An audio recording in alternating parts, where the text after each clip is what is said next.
سورہ بقرہ آیت نمبر 89۔ اعوذ باللہ من الشیطان الرجیم، بسم اللہ الرحمن الرحیم۔ وَلَمَّا جَاءَهُمْ كِتَابٌ مِّنْ عِندِ اللَّهِ مُصَدِّقٌ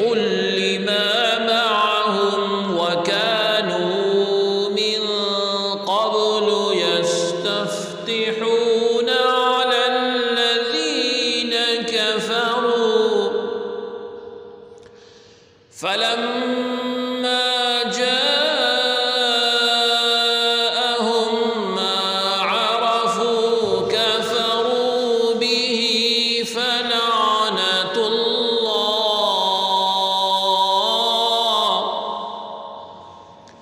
فَلَعْنَةُ اللَّهِ عَلَى الْكَافِرِينَ۔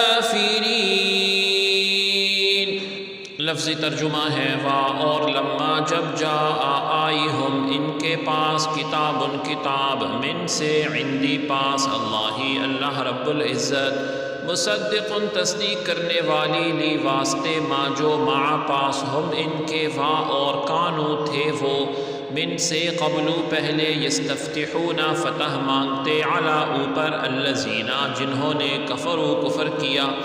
فاپس لما جب آیا ہم ان کے پاس ما جسے عرفو پہچانا انہوں نے، کفرو انکار کیا انہوں نے، بھی اس کا فاتو لعنت اللہ رب العزت کی علی اوپر الکافرین کافروں کے۔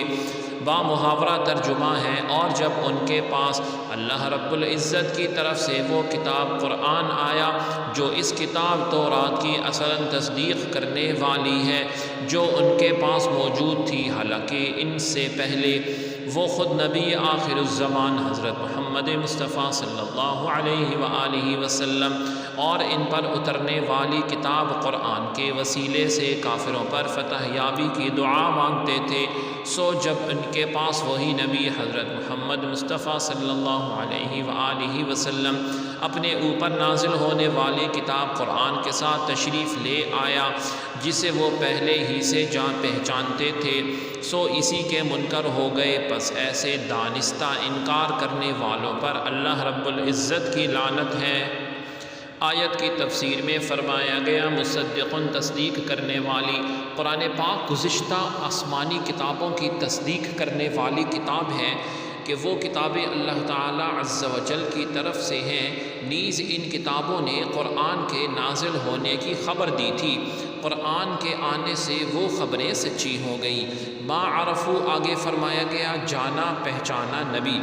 اس کے شان نزول کے بارے میں رسول اللہ صلی اللہ علیہ وسلم کی تشریف آوری اور قرآن حکیم کے نزول سے پہلے یہودی اپنی حاجات کے لیے رسول اللہ صلی اللہ علیہ وسلم کے نام پاک کے وسیلے سے دعا کرتے تھے اور کامیاب بھی ہوتے تھے، اور یہ دعا اس طرح کرتے تھے، اللہم افتح علینا وانصرنا بالنبی الامی، اے رب ہمیں نبی امی کے صدقے میں فتح اور نصرت عطا فرما۔ اس آیت میں یہودیوں کو وہ واقعات یاد دلائی جا رہی ہیں کہ پہلے تم ان کے نام کے طفیل دعائیں مانگتے تھے، اب جب وہ نبی تشریف لے آئے تو تم ان کے منکر ہو۔